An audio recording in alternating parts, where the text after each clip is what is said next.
चुगलखोर पड़ोसन। क्या कर रहे हो? छत पे जाके अखबार पढ़ूंगा। बस यही करो। तुम्हें पता भी है कि बहू क्या गुल खिला रही है। उसने नया फेसबुक अकाउंट बना लिया है। रोज 10 फोटो डालती है। हमारे परिवार की तो नाक कटवा देगी ये। और तुमको ये बात कैसे पता चली? अरे पड़ोसन ने बताया। उसकी बहू भी फेसबुक पर है ना, तो उसको पता चल गया। हाँ हाँ, जैसे तुम तो बहुत भोली हो।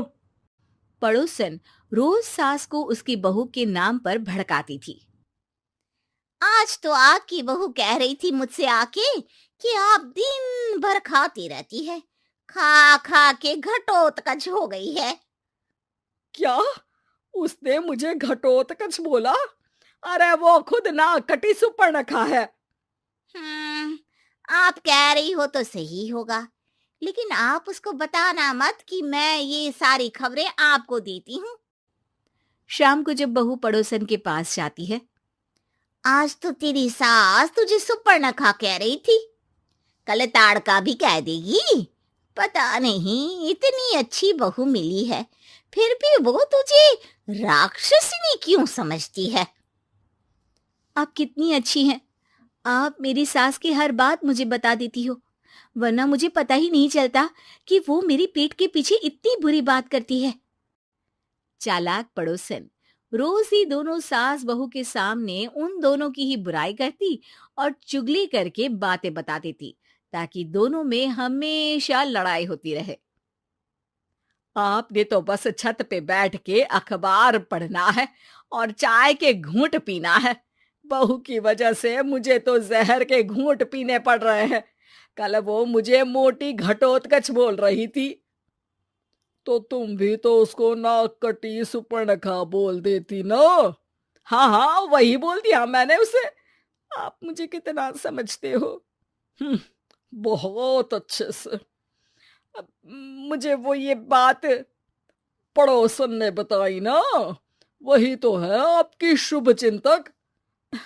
पर मैं इस बहू को ना सबक सिखा के ही रहूंगी। जरूर सिखाना चाहिए, पर आज तुम मेरे साथ शाम को छत पे बैठना, एक तरकीब बताऊंगा। बिल्कुल बिल्कुल, कितना ध्यान रखते हो जी आप मेरा। मैं ना सब ध्यान रखता हूँ।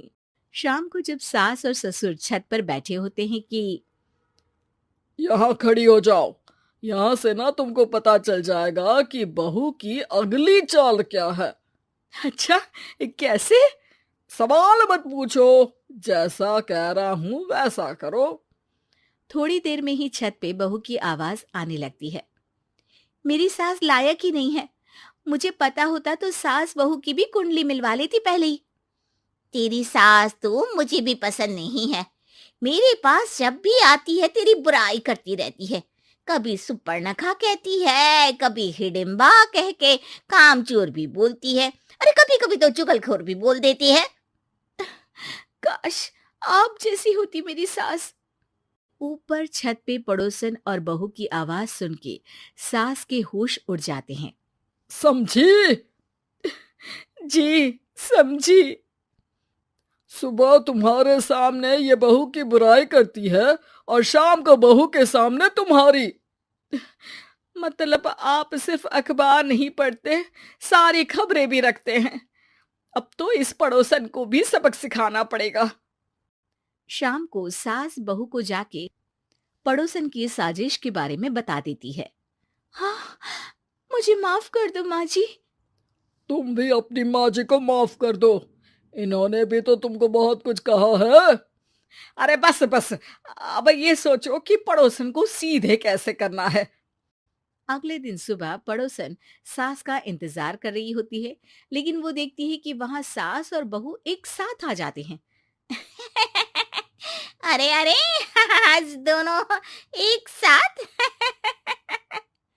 हाँ, सोचा कि बहू की पीठ पीछे बुराई करने से क्या फायदा, मुंह पे ही बोलती हूँ मैं।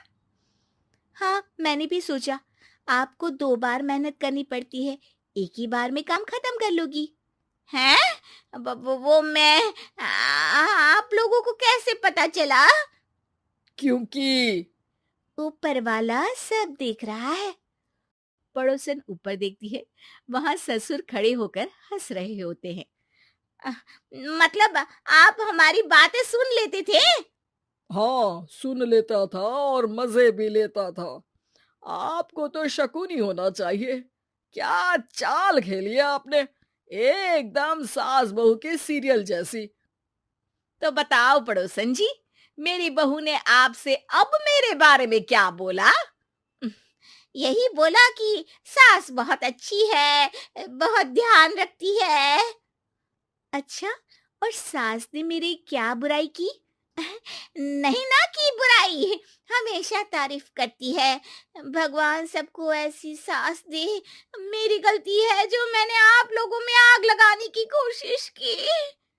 पर छत पे लगा हुआ सीसीटीवी यानी कि शर्मा जी सब देख रहे थे। हाँ जी, मुझे माफ कर दीजिए।